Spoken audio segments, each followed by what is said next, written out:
Amados irmãos, saudamos a todos, mais uma vez, com a graça e com a paz do Senhor Jesus. Amém, irmãos? Louvado seja o nosso Deus. Com certeza, se o culto terminasse agora, já poderíamos voltar para casa alegres, felizes e, sobretudo, alimentados no sentido espiritual. Porque através das músicas, Deus já falou aos nossos corações.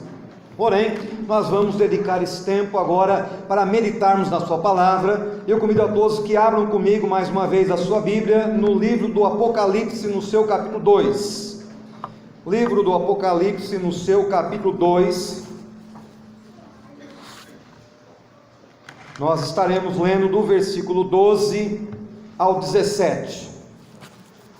Apocalipse 2, do versículo 12 ao 17.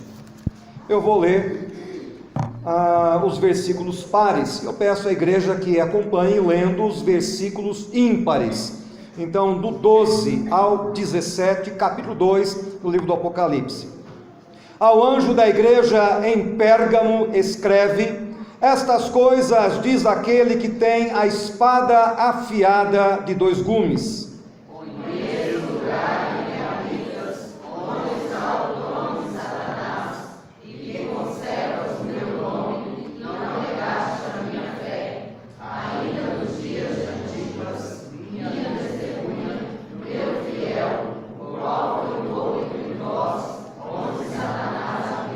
Tenho todavia contra ti algumas coisas, pois que tens aí os que sustentam a doutrina de Balaão, o qual ensinava a Balaque a armar ciladas diante dos filhos de Israel, para comerem coisas sacrificadas aos ídolos e a praticarem a prostituição.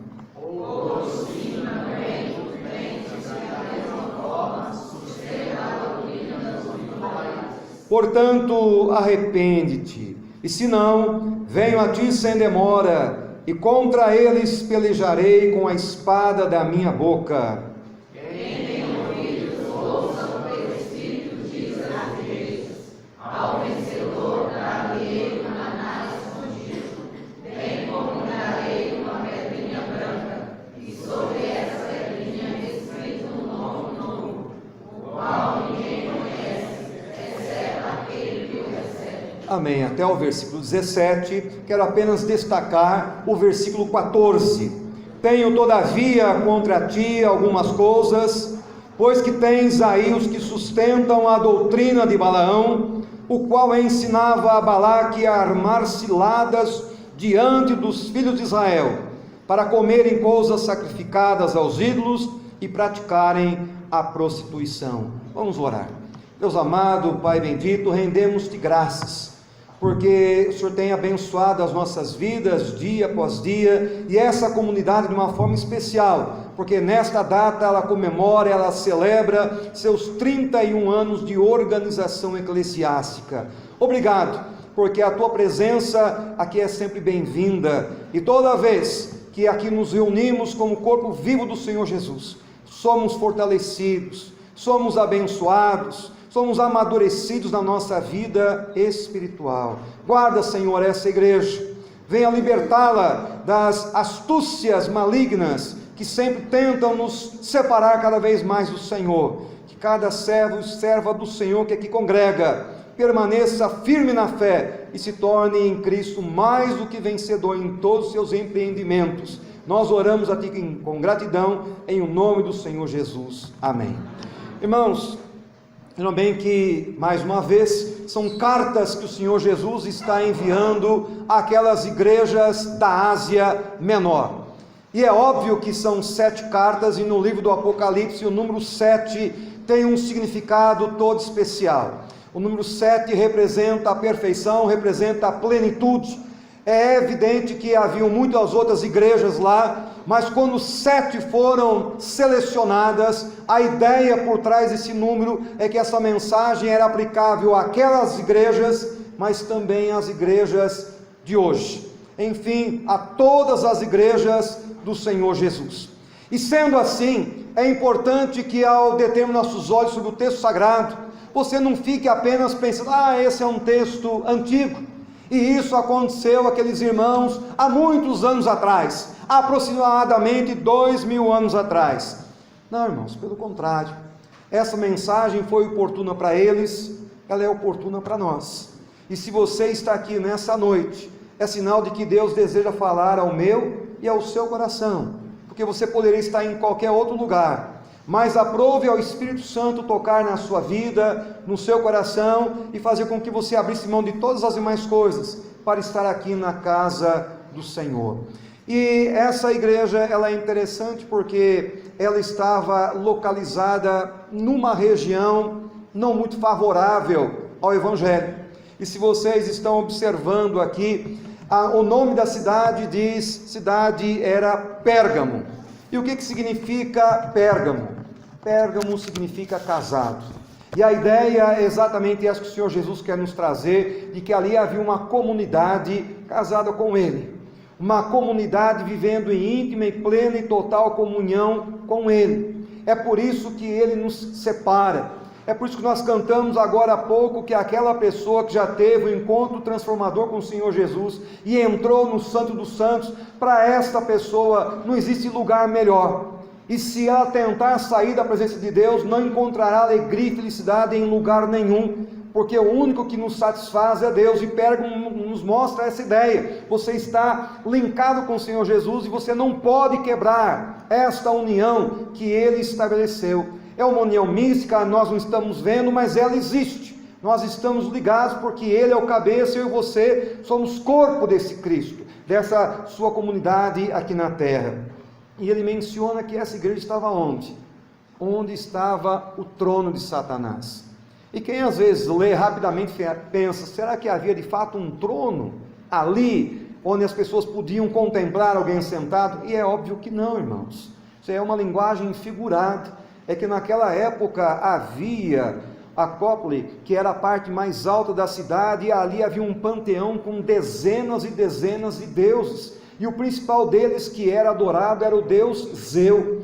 E não apenas isso, aí havia também o deus Esculápio, que era o símbolo daquela serpente. Era uma escola de medicina que havia estendido seus ramos para mais de 200 cidades, e dali saíam todos aqueles que eram doutores, aprofundados em medicina, e eles entendiam que era esse deus Esculápio, o deus da serpente, que trazia cura, que trazia libertação. E além disso havia o culto ao imperador, onde todas as pessoas tinham a liberdade de adorar qualquer Deus que quisessem, mas sobretudo, ao término das suas adorações, se dizer, Ave César, Ele é o Senhor. E dessa forma, então a Bíblia diz que ali era o trono de Satanás, devido a tantas divindades que ali estavam presentes, e a igreja estava inserida nesse contexto.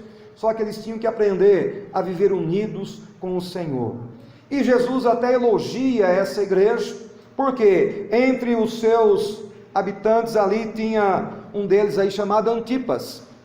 E Antipas foi um pastor. E naquela época, devido à perseguição, o que acontece com ele? Ele foi fiel até a morte. E a sua morte foi muito dolorosa, porque colocaram ele dentro de um bezerro de bronze. Colocaram no fogo. E aquele bezerro de bronze começa a aquecer e ele morre dessa forma, sufocado, totalmente queimado, mas não negou a fé. Era uma igreja extraordinária, até que começa a surgir aquilo que eu li no versículo 14. O que tem lá no versículo 14? Ele diz, tenho todavia contra ti algumas coisas, porque tens aí os que sustentam a doutrina de Balaão, o qual ensinava a Balaque a armar ciladas diante dos filhos de Israel, para comerem coisas sacrificadas aos ídolos e praticarem a prostituição. Quem era Balaão? Os irmãos conhecem essa história de Balaão, mesmo porque a sua mula falou. Então, quando fala a mula de Balaão falando, todo mundo já sabe de qual personagem estamos aqui mencionando. O fato é que ele era tido como uma personagem mística, misteriosa. De certa forma, naquela época, o consideravam como sendo um feiticeiro, porque, como eu disse, naquela época do Antigo Testamento ainda haviam muitas divindades, vários povos, e cada povo tinha ali vários deuses a quem eles serviam. O povo de Israel era o único que não era um povo politeísta, era um povo monoteísta, que cria apenas em um único Deus. Todos os demais tinham esta familiaridade, e ali eles não estavam muito preocupados qual era a divindade que aquela pessoa servia, desde que ela trabalhasse no reino espiritual, desde que ela pudesse mandar uma divindade fazer alguma coisa, e aquela divindade fizesse, pronto, para eles estava tudo bem. Então o que acontece? Balaque, ele era rei em Moabe, e o povo de Israel havia saído do Egito, e à medida que eles estão marchando, todos os povos pelos quais eles estão passando, todos os povos estão sendo eliminados, estão sendo exterminados, porque quando o povo de Deus vai avançando, os demais têm que abrir espaço para eles passarem. E a Bíblia nos diz lá em Números, no capítulo 22 em diante, que o rei Balaque, quando percebeu que eles já haviam passado por Jericó e estavam quase chegando à sua cidade, a Bíblia diz que ele fica temeroso, com muito medo, apavorado, ele chega a perder o sono, e ele sabia que Balaão era uma pessoa especial, e ele mesmo menciona que queriam que chamasse a Balaão, porque na visão daquele rei ele entendia, se Balaão abençoar alguém, esse alguém será abençoado, mas se Balaão amaldiçoar alguém, esse alguém também será amaldiçoado. Então ele falou, se esse exército de Israel está chegando aqui, eu preciso de alguém que me abençoe, e sobretudo amaldiçoe esse povo, porque eles não podem me destruir.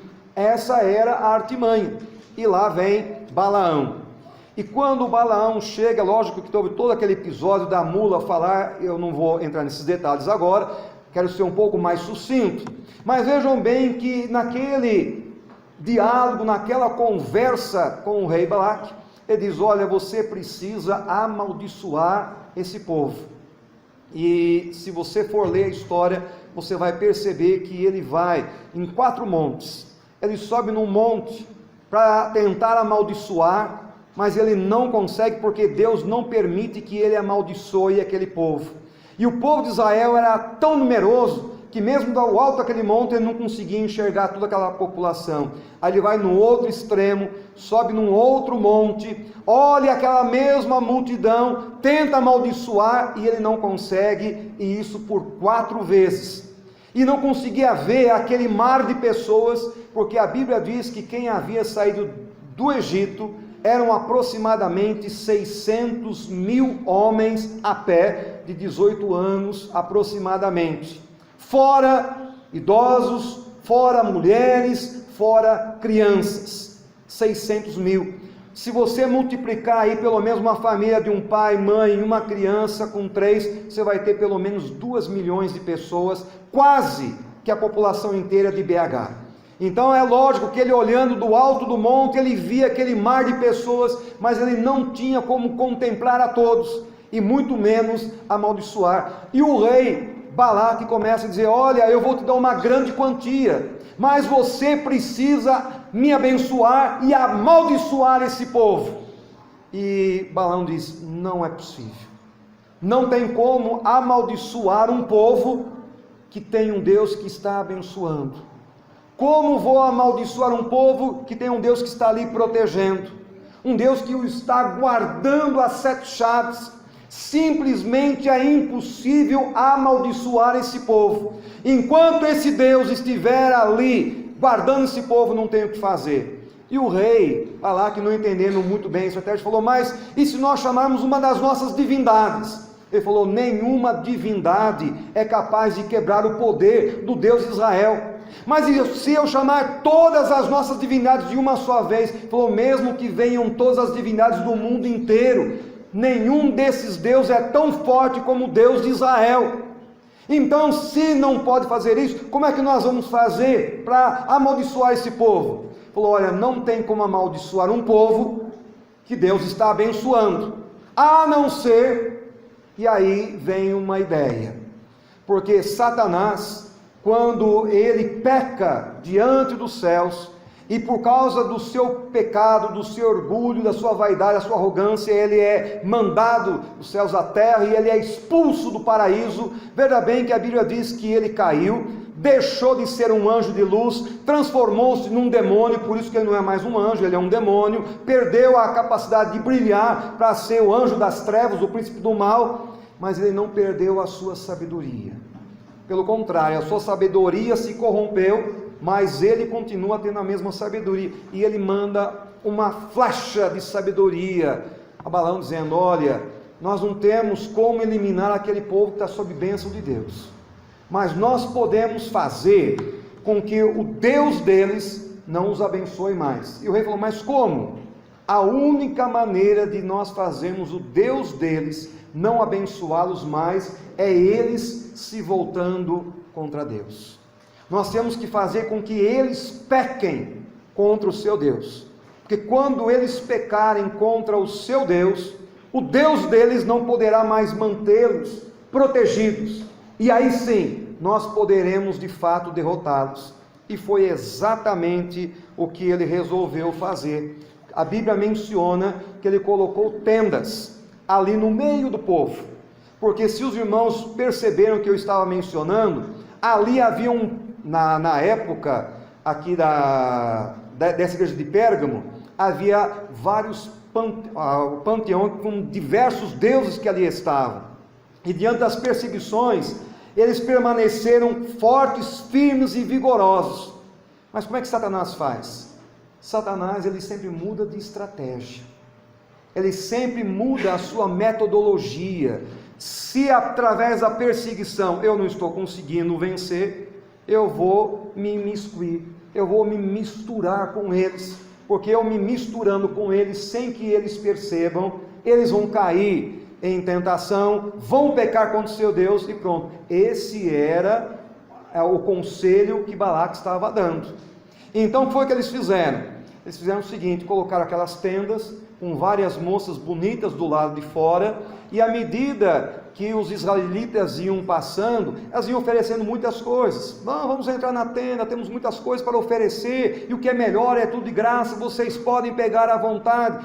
Para eles, como não ia ter gasto nenhum, era até uma oferta muito atrativa, que chamava a atenção, e eles entravam, e quando entravam, elas iam com sedução, não apenas para praticarem o sexo, e se eles quisessem pagar alguma coisinha, eles diziam: não, nós não queremos dinheiro, o que nós queremos é que vocês aprendam a servir os nossos deuses, como nós já servimos.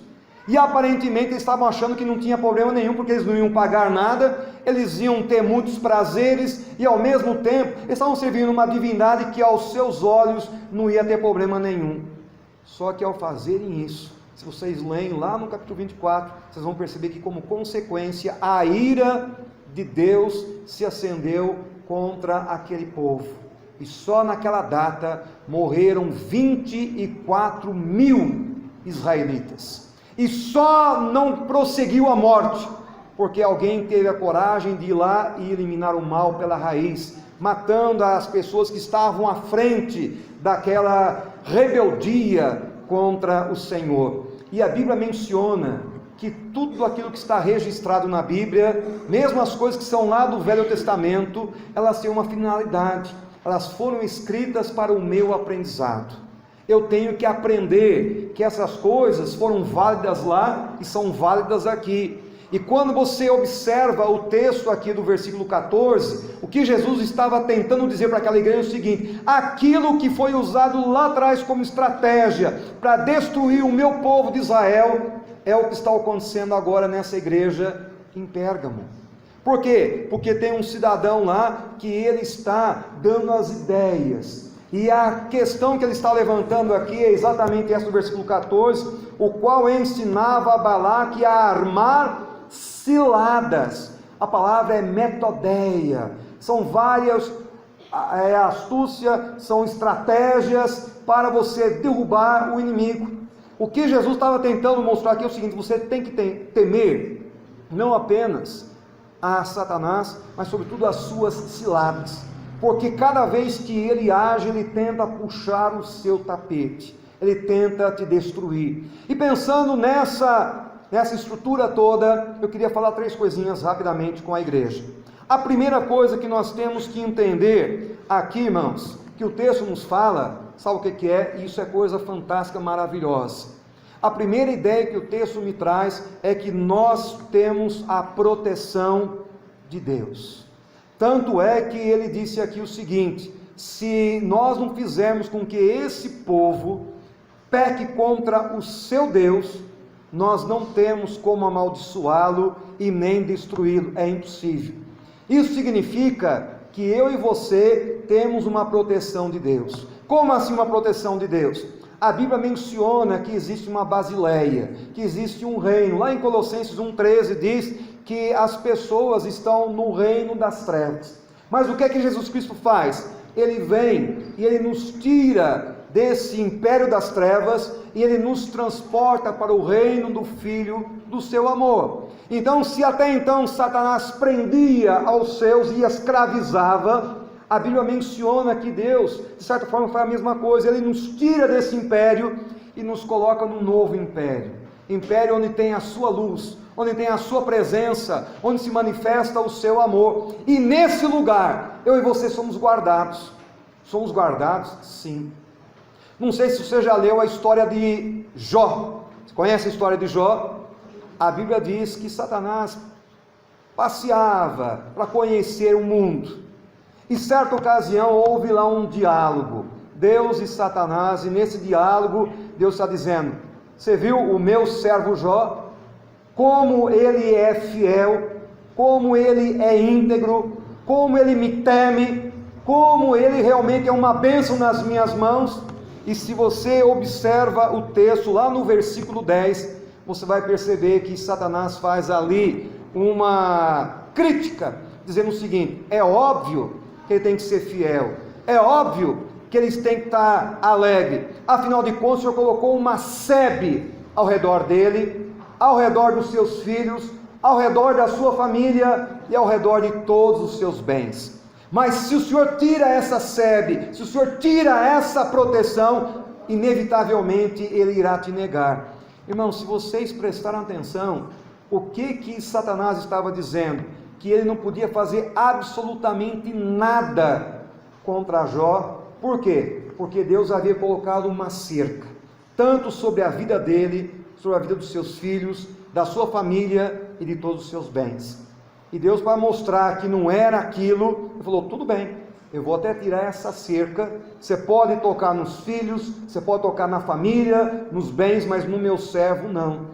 Então veja bem que há uma proteção que Deus coloca ao redor de cada um de nós, quando nós temos esse encontro transformador com Ele.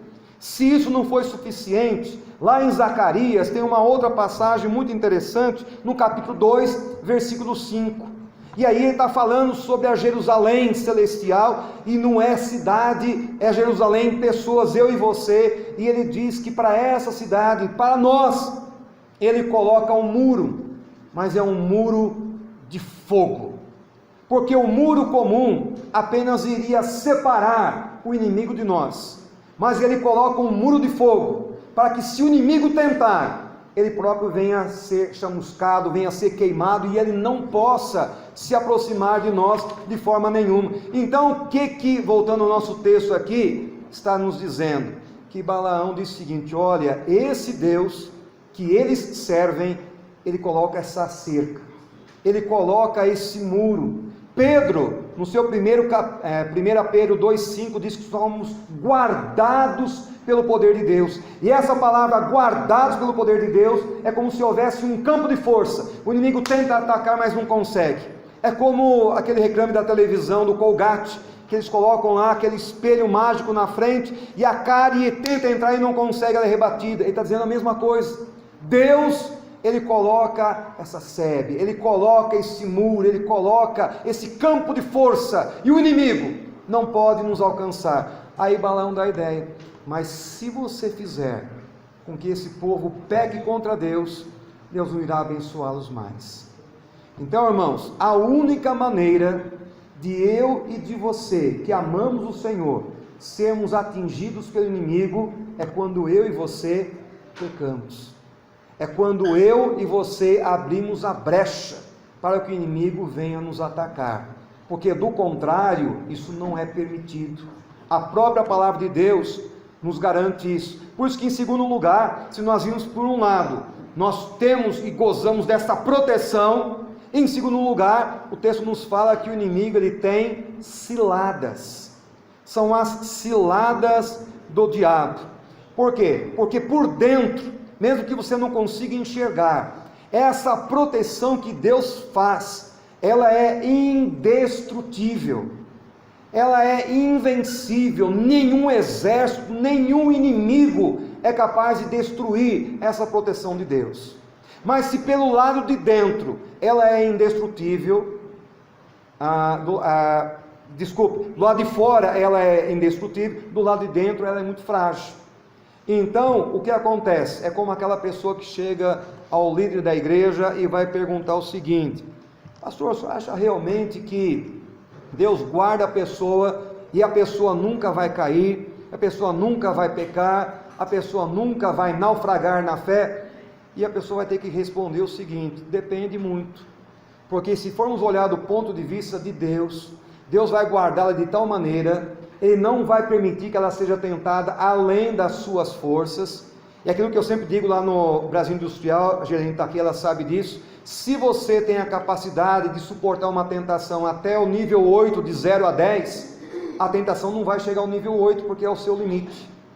Deus só vai permitir que você seja tentado até o nível 7, porque Ele quer que você tenha mais do que folga para vencer qualquer tentação do inimigo, e juntamente com isso, Ele te dá o livramento para que você possa escapar.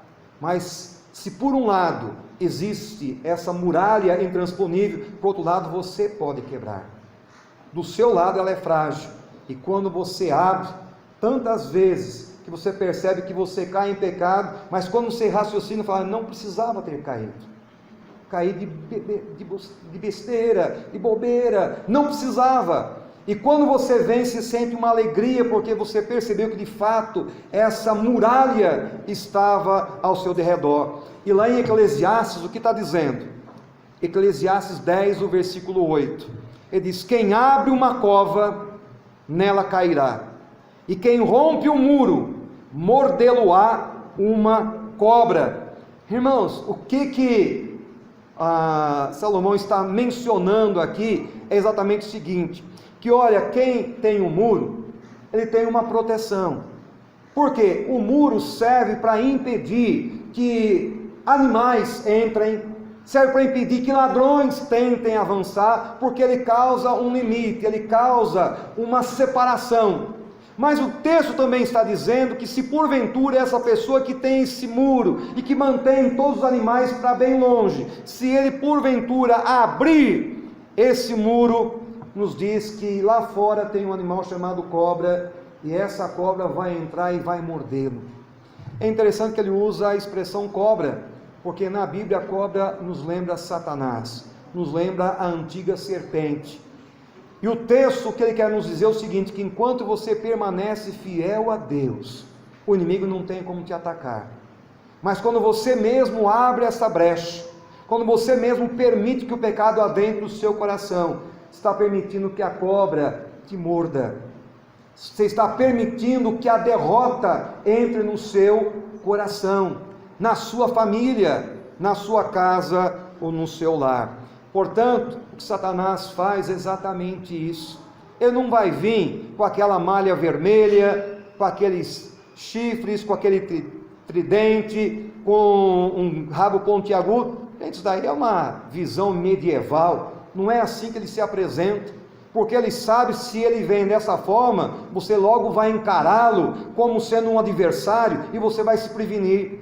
Mas muitas vezes ele vem como um anjo de luz, disfarçado de bonzinho, exatamente para que você se distraia, exatamente para que você perca o foco, e ele possa então agir na sua vida. Quantas pessoas que fazem isso? Pastor, não estou entendendo. Alguém já assistiu aquele filme Troia? É um filme antigo, mas tem uma lição interessante nesse filme Troia.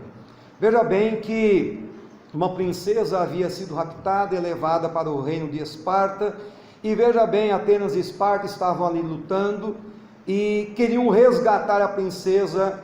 10 anos de luta, E em 10 anos eles não conseguiram recuperar a princesa de volta. Então os gregos tiveram uma ideia brilhante. Queimaram ali alguns navios e saíram com outros e deixaram um presente encantador, um cavalo gigantesco, como se fosse um tributo: vocês venceram, nós perdemos, nós desistimos, nós estamos indo embora. E aí eles recebem aquele presente, e ao receber aquele presente eles comemoram, eles celebram a vitória, porque depois de 10 anos de luta o inimigo foi embora e eles eram os vencedores. Só que com aquela festa, com aquela alegria toda, eles se embriagaram, e à noite os inimigos desceram pelas cordas, saquearam a cidade e eles perderam. O que eles ganharam em 10 anos, perderam numa única noite. E o que tem a ver isso com a nossa vida? A mesma coisa, irmãos. Satanás, ele age de estratégias, e às vezes ele está te atacando, e você diz: não, eu vou lutar contra, e você se guarda por todos os lados. De repente ele muda de estratégia e fala: vou dar uma pausa para ver como a pessoa vai reagir. E olha que a vida daquela pessoa fica tão boa que ela começa até a esquecer de Deus. Olha, a minha vida está tão boa, ela já não está lendo a Bíblia, não está indo na igreja.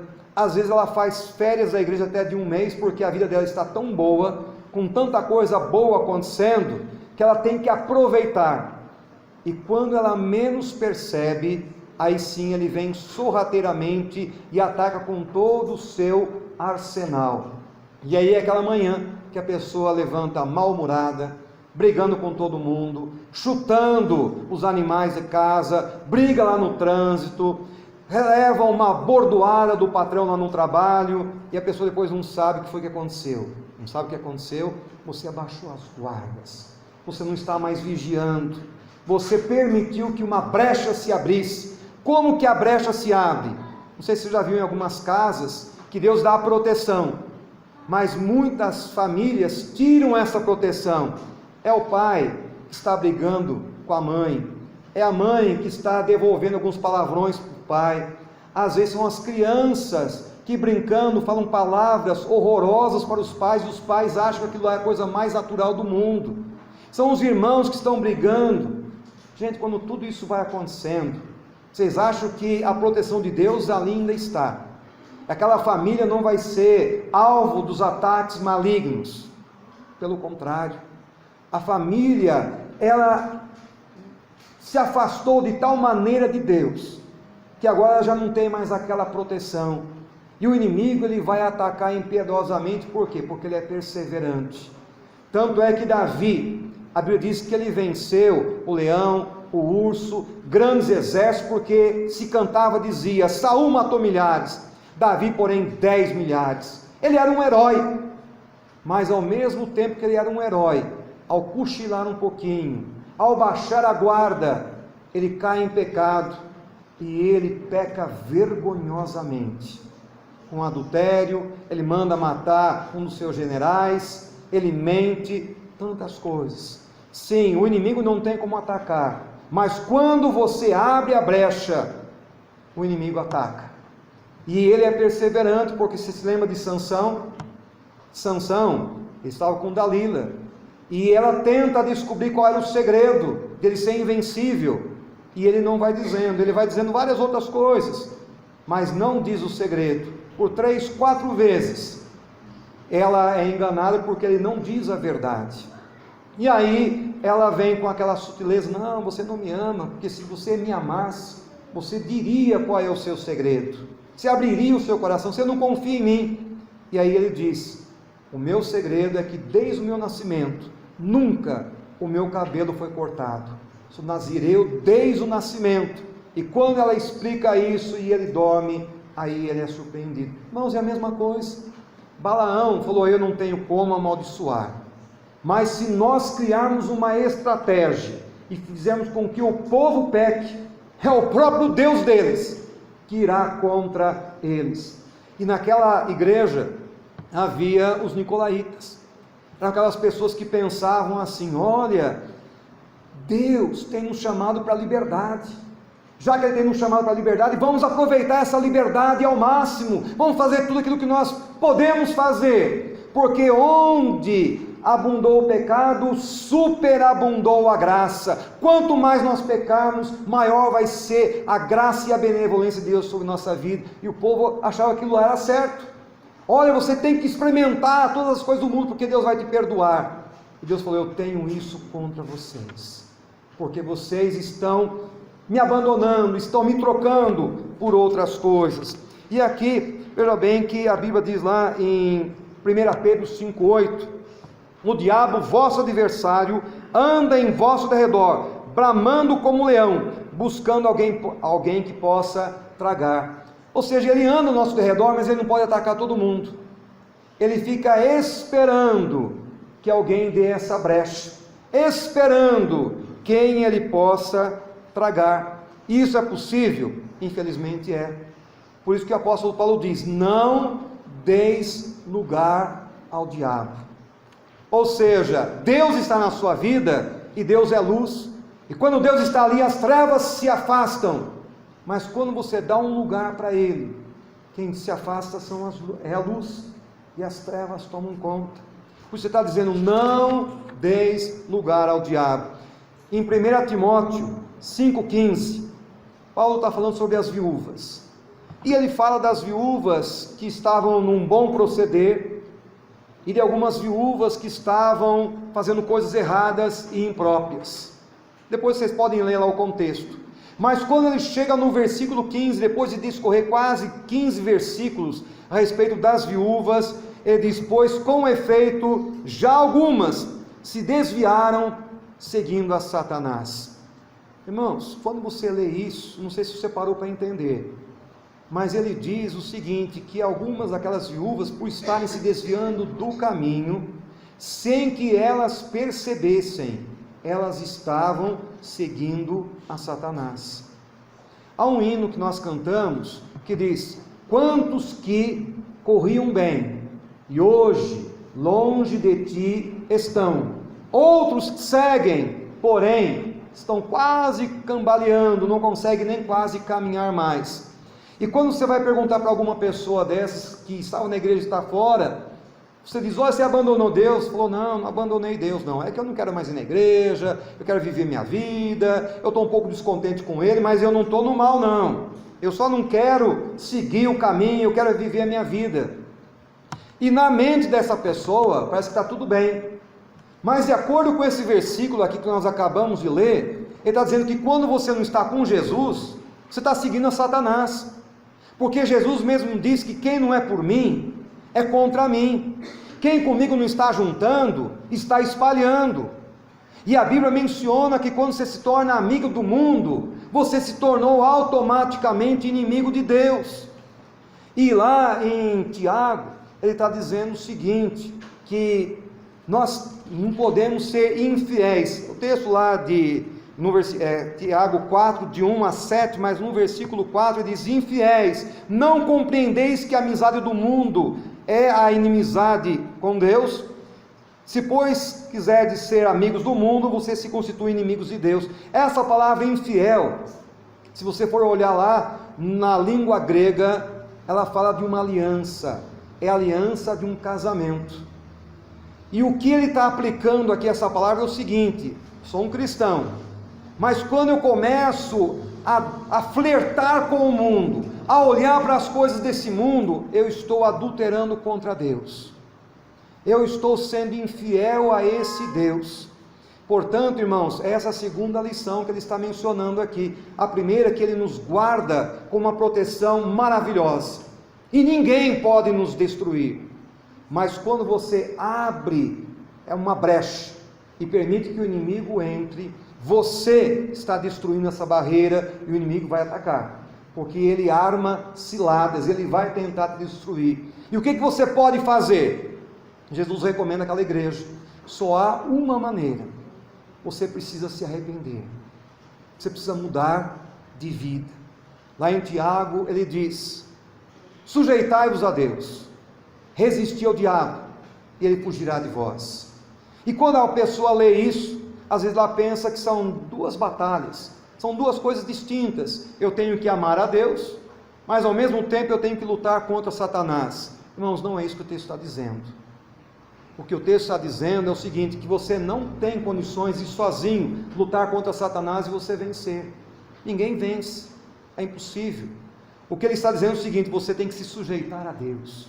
Você tem que ter prazer em Deus, buscá-lo em oração, cultivar diante dele intimidade, porque enquanto você caminha com Deus, você está dando as costas ao inimigo e ele foge de você, porque ele não tem como te atacar. Não é isso que diz lá o Salmo 91? Aquele que habita no esconderijo do Senhor, aquele que está sendo protegido por nosso Deus, o que o inimigo faz?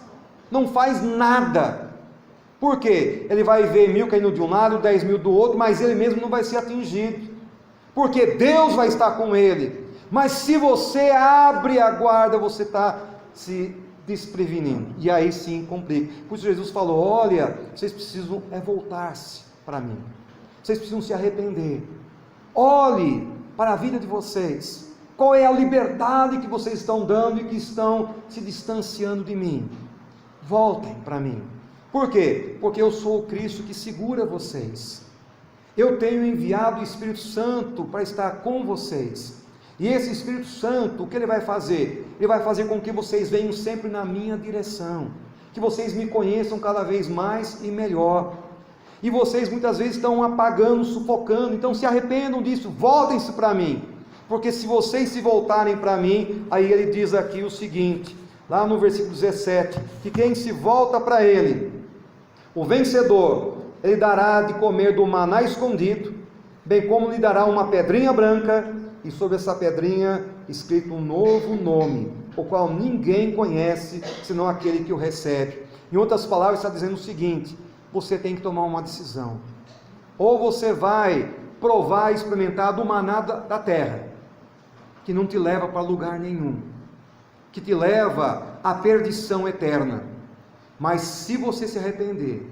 se você se voltar para mim novamente, se você vier debaixo da minha proteção outra vez, eu vou te dar do maná celestial, ou seja, eu vou dar bênçãos sem medida na sua vida, não faltará bênção no seu viver. Mais do que isso, vou te dar uma pedrinha branca, porque naquela época, pedrinha branca era sinal de absolvição, pedrinha preta, sinal de condenação. Ele falou, se você se volta para mim, se você se arrepende, por causa do sangue do Cordeiro que já foi derramado, eu não vou conseguir ver em você maldade nenhuma, nenhum pecado, porque o sangue de Jesus já te lavou, já te purificou, e por causa dessa pedrinha branca, você vai ter acesso a esse enorme banquete, porque a pedrinha tinha esse significado, e se houvesse uma festa naquela ocasião, e alguém quisesse entrar, o ingresso era a pedrinha. Cadê a pedrinha branca que mostra que você é um convidado? Se ela tinha, ela entrava, do contrário não. Então ele está dizendo o seguinte, olha, com essa pedrinha, você vai ter livre acesso a esse banquete que estamos preparando para você, e mais do que tudo, você vai ter um novo nome, é uma nova vida, porque é o meu nome que vou dar a você. Então você ou vai ficar com esse banquete do mundo, ou com o meu. Então ele faz um apelo àquela igreja, e eu faço um apelo a você nessa noite. Como está o seu coração? Se Jesus estivesse fazendo uma ultrassonografia da sua vida, qual seria o resultado? Você está ouvindo esses conselhos de Balaão? Você está abaixando guarda e permitindo que, mesmo fazendo coisas boas, mas que você esteja se distanciando dele? Se for esse o caso, hoje é o dia de você reassumir um compromisso com o Mestre. Hoje é o dia de você renovar a aliança com o Deus Todo-Poderoso. Senhor, eu não quero mais estar debaixo de escravidão. Eu sei que quando Jesus me liberta, verdadeiramente serei livre, e eu quero ter dessa liberdade. Se for o caso, eu vou querer orar por você nessa noite. Onde você está? Baixe sua cabeça, vamos falar com Deus. Deixe que o Espírito Santo sonde a sua vida, se há alguma coisa errada e que precisa ser transformada, essa é a hora que Ele vai fazer todo esse processo na sua vida. E eu quero orar por você. Se você porventura quer esta oração, então onde você está, sem se preocupar com a pessoa que está do seu lado, você está de cabeça baixa, apenas se levante para mostrar que você quer que Deus te abençoe, que você deseja que Deus te dê vitórias sobre o mundo, sobre o pecado, sobre o mal. Amém. Vamos estar orando por você que está em pé. Se mais alguém tiver esse desejo, nós estaremos orando pela sua vida, pela sua família, para que essas proteções que Deus tem colocado e que às vezes nós inadvertidamente tiramos, sejam recolocadas para que ali reine a paz, porque Jesus é o príncipe da paz. É por você que eu quero orar nesse instante. Louvado seja Deus a todos que estão em pé. Deus amado, Pai querido, que alegria saber que o Senhor nos ama com um amor eterno. Ó Pai, obrigado porque sabemos que o Senhor nos conhece, sabe que somos pó, somos frágeis, somos indefesos e muitas vezes fazemos aquilo que te desagrada. Mas obrigado porque quando nós nos voltamos arrependidos, o Senhor lança os nossos pecados nas profundezas dos mares, e o Senhor mesmo diz que não mais deles se lembrará. Ao contrário, derramará sobre cada um de nós bênçãos sem medida. E há servos do Senhor que estão pedindo bênçãos para a sua vida, para a sua família, para o seu lar, para os seus filhos, para entes queridos que eles conhecem, porque sabem da importância de estarem debaixo da cobertura espiritual, para que possam receber naquele último dia essa bênção maravilhosa de desfrutarem das delícias da mansão celestial, de terem livre acesso à nova Canaã, ao novo céu, à nova terra, à nova vida que o Senhor está nos preparando. Ó Senhor, venha renovar esta fé, essa confiança, essa dependência no Senhor, que o inimigo não consiga lograr êxito sobre essas vidas, sobre esses corações. Pelo contrário, ó Deus, multiplica as suas forças, renova o seu vigor, torna-os mais do que vencedores em Cristo, para que possam ser, como foi cantado agora há pouco, exemplo para as demais pessoas em tudo aquilo que vierem a fazer. Guarda também essa igreja como um todo, a sua liderança, seu pastor, seu conselho, sua junta diaconal, os líderes de sociedades internas, professores da escola dominical, cada família que aqui participa, cada visitante que adentrou esse santuário nessa noite, para que saiamos daqui renovados, transformados pelo teu poder e certos de que o inimigo não logrará êxito, porque em Cristo, eu, você e todos nós somos mais do que vencedores. Ouve, ó Pai, atenda a nossa oração, pois a fazemos a Ti com gratidão em o nome do Senhor Jesus. Amém. Os irmãos podem assentar-se. Louvado seja o Senhor por essa noite.